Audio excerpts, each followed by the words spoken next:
You're now listening to The Brian Callen Show with your host, Brian Callen. Welcome to Brian Callen Show. I have Jason Selk, who wrote 10-Minute Toughness. And if you guys listen to the podcast, I read a lot of books, but I talk about this book an awful lot. I think it's an important book. Jason, you're a sports psychologist. You work with a lot of athletes, obviously. Yes. And what got you to write this book in particular? I mean, because there's a lot of stuff out there. And what I really appreciated is that it's such an abbreviated sort of, 10-minute toughness is how you talk to yourself. Yeah, it's a really good question. And what really got me thinking about writing this book was when I was just finishing graduate school.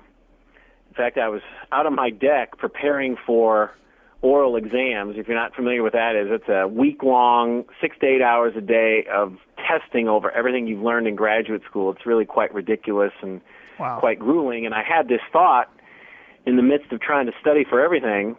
I thought, okay, well, I'm about to get out of graduate school here. I've spent a lot of time and a lot of money getting to where I am right now.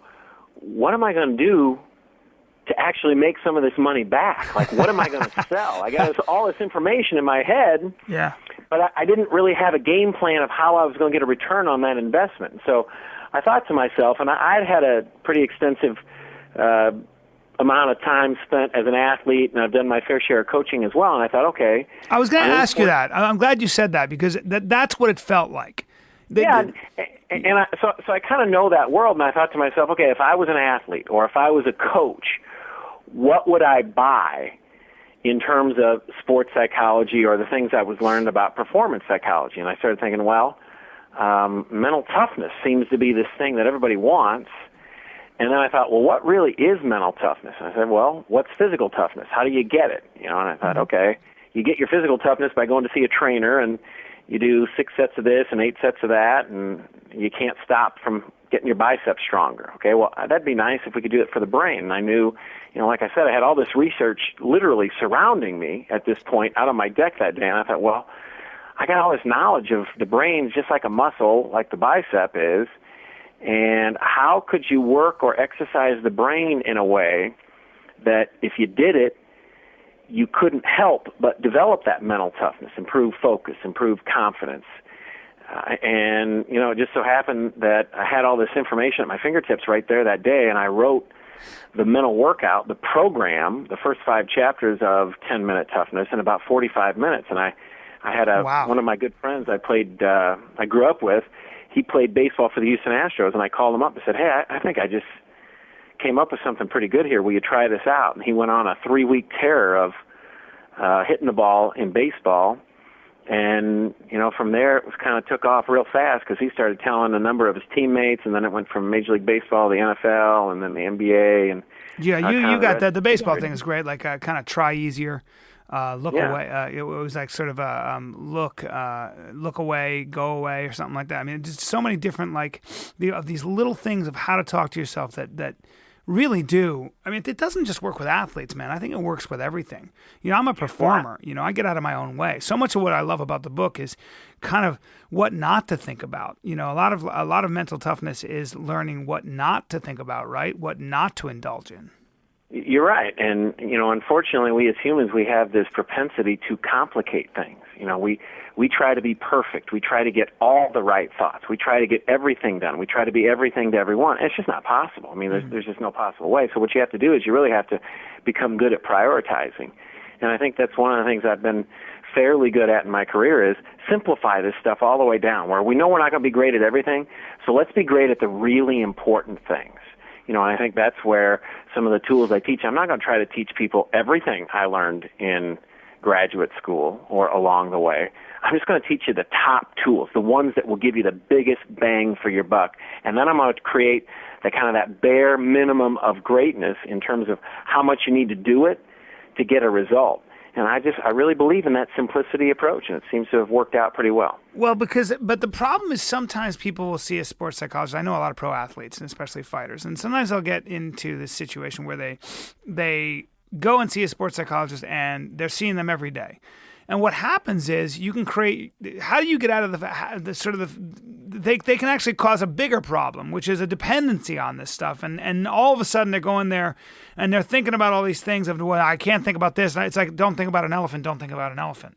That's right. This is one of the things I learned from the greatest coach of all time, John Wooden. He taught me the number one error coaches make, and sports psychologists are coaches. We're mental coaches. The number one error coaches make is coaches try to overcoach.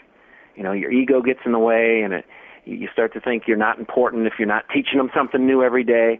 And you know what? I'm not going to let my ego get in the way. And you're exactly right. You start throwing too much at people, and it's too overwhelming, and then they start thinking that there's a dependence there, and then you haven't done your job as a coach. Your coach is to teach the athlete how to walk on their own 2 feet at a higher level than if they weren't working with you. But part of that is you got to take the training wheels off for them, meaning you got to teach them to walk on their own, not to have a dependence for you. So one of the things I try to do is when people come in to see me, I say, okay, what's the goal for not having to come in here? I want to know what your that's goal, a great point. What's your learning goal, and then how long are we going to allow you to keep coming in here? Because I don't want to work with people 2, 3, 4 years in a row. I want to get them in and get them out so they can go do it on their own. If they need something, they can always call, but I don't want that dependence. And again, I think it's normal. I'm not trying to badmouth the coaches out there that are doing it. I have to work very hard at not overcoaching myself, but I think the big thing is you got to be aware of that. That's our biggest issue as coaches. We try to overcoach. Well, the other thing that occurred to me as I read the book was that, and it's not just for athletes, most of us don't know how to talk to ourselves. You've got to be and learn how to talk to yourself if you want to be good at anything. I think the reason I think 10-minute toughness is great, not just for athletes, but for performers and for people in their everyday lives, is that it enables you to learn how to motivate yourself, how to talk to yourself. We usually talk, and correct me if I'm wrong, but my experience with people and with myself, I've gotten better at it over the years, but most of us, I don't know if we're predisposed to do this, but we talk to ourselves the wrong way. We don't ask ourselves empowering questions. We ask ourselves questions like, what if I fail? Am I good enough? Et cetera, et cetera. Well, and you got to understand there's a biological predisposition there. Our brains are built with something called PCT, problem-centric thought, and that's the biological tendency to focus on the things we're screwing up on, the problems we're having. It's biologically built in. Now, the good thing is you can retrain that. Neuroplasticity, it's a science that proves we can actually retrain our brains so that our brains don't search for the things we're screwing up on, but search for the things we're doing well. So, there's a number of steps involved. The first thing is you got to start taking inventory. Listen to how you're talking to yourself.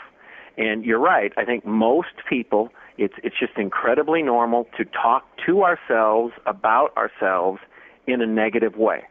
And that's a real shame because that beating of ourselves, when we're beating yourself up in your head, it's just a really bad thing for your self-confidence and your self-image. And that's a really powerful thing to be screwing up with. All right. Now, the second thing is you kind of make this rule. And the rule is, moving forward, don't give yourself a free pass. Don't give yourself permission from now on to talk to yourself about yourself in a negative way. Just don't allow it. If you catch yourself saying negative things, just stop it. Don't say the negative stuff. All right, now the third step is, and this is where that mental workout comes in, you start practicing saying positive things to yourself. Now, how abnormal is that? Okay, and that's the thing is, if every day you spend a little time just working on saying the right things to yourself, it becomes easier and easier to recognize when you're saying the wrong things and to replace those wrong things with the right things. But again, it's not easy. It's totally abnormal to be mentally tough. You have to work at it. Well, give us an example of what you could say. And I know it varies from person to person, but give us an example of what's something to say. I'll give you a real life example from myself.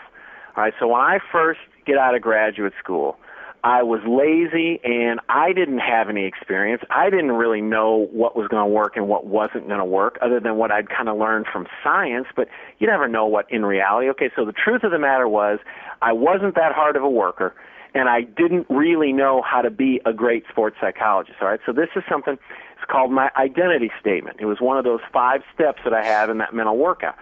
So I'd say to myself every day these exact words. I outwork the competition every day.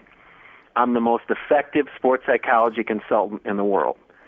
Every day I'd be telling myself that. And every day when I'd catch myself saying negative things about myself, I'd try to replace it with that statement. Okay, well, somewhere along the way, I had said that to myself so many times, I actually started to believe it.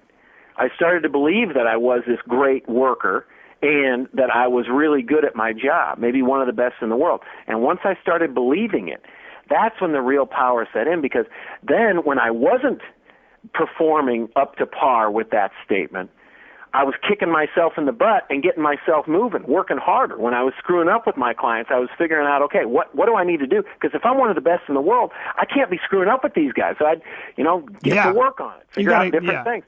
And that's what I mean. And we learned this from Maxwell Maltz. He writes that book in 1960, Psycho-Cybernetics, comes up with, for the first time, the concept of self-image. And in that book, he identifies self-image is essentially how we view ourselves. All right, what we think we're capable of. And what he also tells us is a person does not outperform, nor will they underperform their self-image for long. Extremely groundbreaking research. And that's the thing, is you can't disprove this. It might sound a little corny. I thought it was corny when I first read it, but this is absolute empirical research. Cannot be disproved. If anything, it's understated. And what Maltz finds is a person's self-image is determined by what we say to ourselves about ourselves consistently over time. So think about that. It makes sense to me, because so much of our self-image is predicated on and based on what people have told us about ourselves. I mean, and that negative stuff we're telling ourselves about ourselves. Right. And that's the thing is, remember, you're not going to outperform your self-image or underperform it for long. So the key with self-image is, it's great to realize this, it's not based on reality, it's based on desire. I wasn't a very hard worker, and I wasn't a very good sports psychologist, but I wanted to be. And I kept telling myself until I believed it, and once I believed it, then I became it. And you could make an argument that, even these days, I don't know that I get outworked, and you could make an argument that I'm one of the top sports psychologists in the world. A lot of people might agree with that at this point. Well, I would say, though, you have to couple it with something, which is what you've done. It's one thing to tell yourself that, but there is something called, when you got to be careful with just positive talk and positive thinking. You've got to have critical thinking. And what you've done in the book is you've also backed it up with work. Now you kept yourself motivated, I'm sure, with that kind of talk to give yourself the book. But there was a lot of work that went into this, and a lot of data and empirical research that went into 10-minute toughness. That's what I like about it. So yes, I would say that, you told yourself you're one of the most effective sports psychologists in the world. I can believe that just based on the book. But you also had to write the book. That's right. And that's where that process section comes in, where, okay, you get your mind right, you start saying the right things to yourself, and you do some positive visualization. Good. That's a good foundation. Now what you got to do is you got to figure out, okay, what's best in the world look like, or what's the equivalent of your goal? What are you trying to achieve? And then the most important thing, what are those 2 or 3 most important activities every day that you have to get your butt up out of the chair and go do? Nobody's going to give you greatness. You're going to have to go fight and take it. And that's the process focus, and if you've read 10-Minute Toughness, you know how much I believe in the importance of process. Again, something I learned from great coach John Wooden. It's all about the effort. If you have the effort there, the results will take care of themselves. And keeping it simple too, right? I mean, talk a little bit more about process in that sense. It's because Wooden in the book and stuff. Wooden is really a guy who worked on fundamentals, and also like things like just the routine, putting the team first. Those things that are not so glamorous, but he kept you sort of. I don't know how to sort of describe it, but it's sort of taking the magic out of the whole thing, but working on your fundamentals, keeping it simple, keeping it, it's not like you have to practice 8 hours a day. You got to practice smart. That's right, and I think you're using the right word. It's the fundamentals, okay? And this is what we find with something called channel capacity. That channel capacity is really how much a human being has the potential for in terms of bandwidth from a mental standpoint. One of the biggest issues is we think, or we get caught up thinking, that we have to train the hardest stuff for 8 hours every single day. That's not it at all. In fact, you try to do that, and at some point you're going to fail because you can't keep that up forever. You can't be perfect, all right? So we talk really in great depth about when it comes to process, you're only allowed to identify your 3. That's channel capacity. The magic number there is 3 with human beings. That you get your 3 most important activities every day. So from a basketball standpoint, work on dribbling, passing, and shooting. You train those 3 things at a mastery level every day. You're going to probably put a team out on the floor that's going to win more than they're going to lose. All right. Well, in business or in other sports, you got to find out what are your top 3 most important activities daily. And then those 3, those are non-negotiables. You got to get those done no matter what. No excuse. You got to find a way to get those 3 done, and then you do the best that you can with the rest of the time you have. But for sure, every single day, you've got to get those 3 most important activities done if you want to achieve those great goals that people set for themselves. There are a lot of, great writers that talk about this. Gabriel Garcia Marquez, who won a Nobel Prize, said that from 12 to 4, I think it is, no matter what he wrote, no matter what, that's when he would write.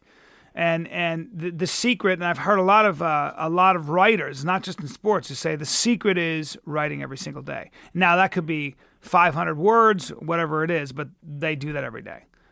So those are your but why the 3? Why the 3 things? That's what human beings have the capacity for? Explain that a little bit. That's right. You think of it like this. I want you to think of it like this, Brian. We're kind of like jugglers, that if you give us 3 balls, we can juggle the 3 balls. Okay, now if you give someone a 4th ball, what typically happens unless they're a professional juggler? It drops, yeah. They drop all the balls. Yes. That's channel capacity. That's what happens with our brains. So it's the equivalent of, I'm sure we've all had that experience, you are overwhelmed with all the things you have to do. Yes. You've got so many things you've got to get done in a single day. You think to yourself, I can't believe how much I have to get done. Can you believe how much that I have to get done today? I'm so overwhelmed. Now, the whole time you're thinking about how overwhelmed you are, you know what you're not doing? The things you got to do, yeah. You're not getting anything done. Yes. And that's what I mean by channel capacity. You start piling on more than 3 most important activities daily. And what happens is people start dropping all the balls. That's awesome. That's so awesome. I love that simplicity. I love just that's something people can work with. That's why we don't have a lot of time, and maybe we don't need a lot of time to get our heads right. I mean, if you need more than 10 minutes, why did you call it 10-minute toughness? Well, if you go through the book and you figure out, okay, it really only takes about 10 minutes to complete those mental exercises. Right. When you're talking about the mental workout, taking 3 minutes and 40 seconds, and couple in RSF, and then the fact that you're reviewing your process. Remember, the way I have you just evaluate your process is answering those success log questions. But here's what we found.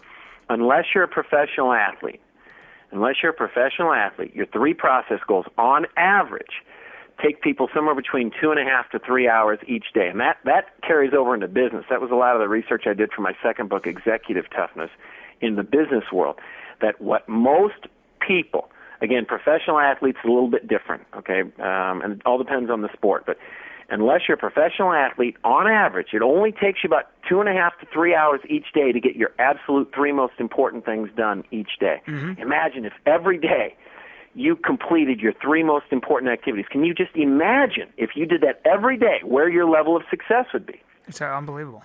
And I heard this. You know what, Jason? I talked to my buddy who's a very successful guy. And a pretty famous guy. And I said, you seem to work really hard. And he kind of wrinkled his nose and he shook his head and he goes, man, I just show up every day. And you'd be amazed if you show up every day in 2 years how much better you are at something. There's no doubt about it. And there's this quote I heard by Stephen Covey. It really governs a lot of the work that I do. He said, the noise of the urgent creates the illusion of importance. Yeah. And man, is that true, especially these days with all the technology. We get caught up in answering those emails and returning those phone calls and text messages and all that stuff. And what the expense of it is we forget to do the most important stuff. I'm not saying that the urgent stuff shouldn't be done, that you shouldn't return phone calls or emails. I'm not saying that at all. I'm saying it should never be done in front of the most important stuff each day. The 3 most important things. Right. Isolate what those are and get them done. What was the idea?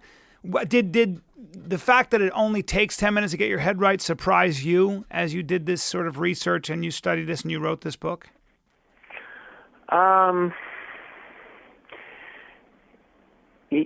Yes, but I also was trying to force it. I know from a mental standpoint, people aren't going to put a lot of time into this. I knew that. And like, for instance, with the mental workout, my first run at the mental workout, it was like 5 minutes and 40 seconds. And I just knew. I said, you know what? If I try to tell somebody every day they got to spend 5 minutes and 40 seconds doing this mental workout, they're not going to do it long term.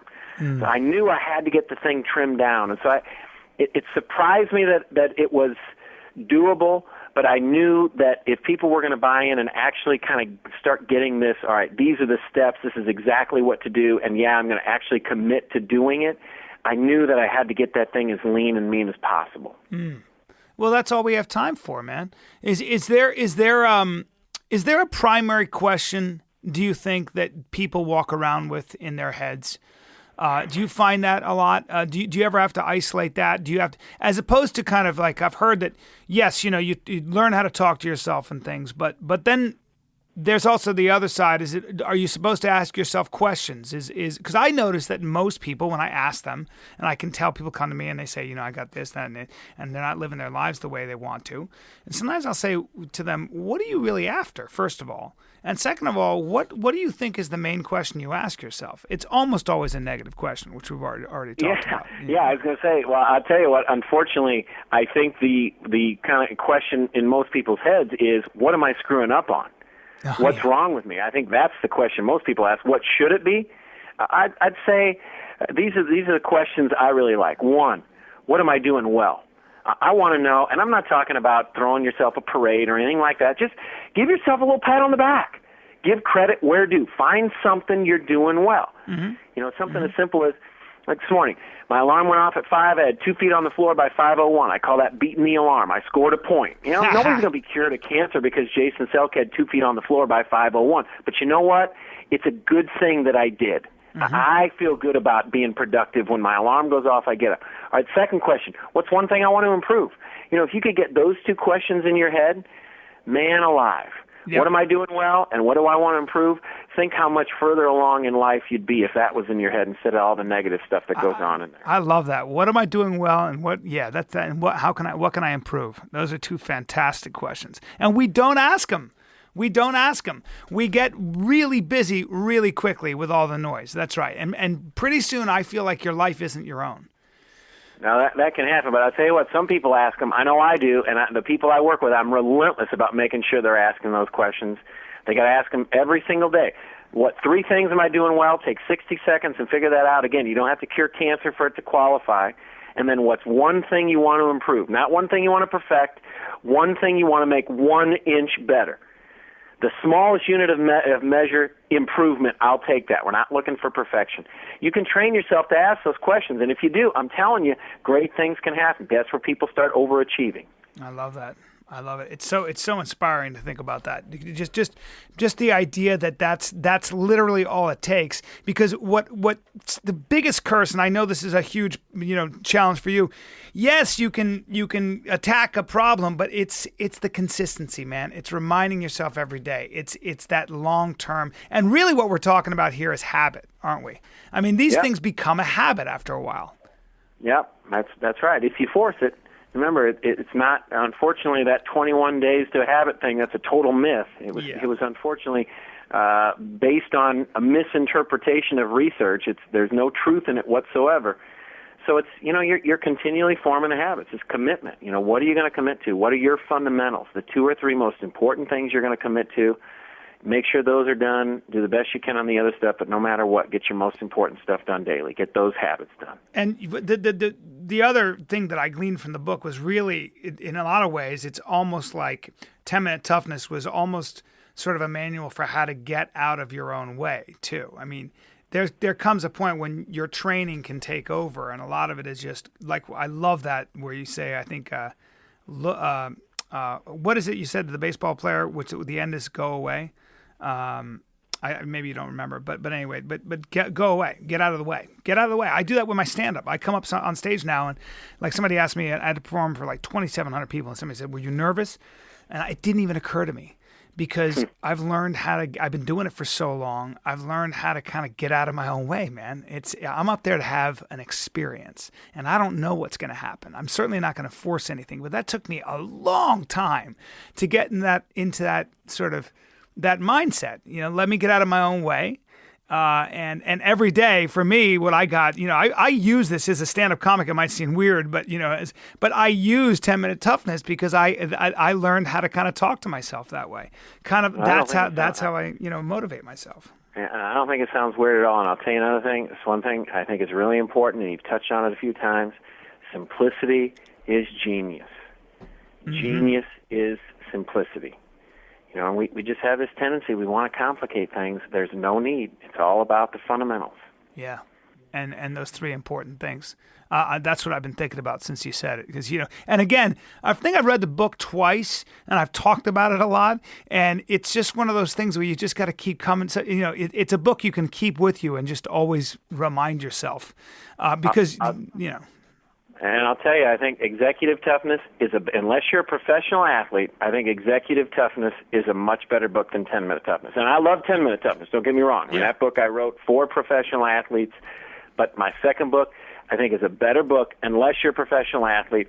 I'd challenge you, check out the second book. If you like it, bring me back on. We'll talk about that one. I promise you I'm going to read it, and I will bring you back on. And we very much appreciate having you on. Give me very quickly before I let you go, what is the fundamental difference between executive toughness and 10-minute toughness? Executive toughness is really written for life and business, whereas 10-minute toughness, it's the exact mental training program I use with my professional athletes. Great. So unless you're a professional athlete, that book really wasn't written for you. Executive toughness is written for you, unless you're a professional athlete. Done. I'm reading it. I'm getting you back on, my friend. I know you're a busy guy, and I really appreciate you making time. My pleasure. Go get him out there. I will. Thanks a lot, Jason Selk, ladies and gentlemen. His book is 10-Minute Toughness and then Executive Toughness. That was a short but important podcast. To the point. Look, it's 10-minute. It should have been a 10-minute podcast, but I already have one of those. All right, everybody. Brian Callen, out. You've been listening to The Brian Callen Show with Brian Callen. Be sure to like him on Facebook. Just search for Brian Callen Comedy. And follow him on Twitter. Just search for @Brian Callen. You can also find him online by visiting his website. Just go to briancallen.com. Until next time, bye-bye.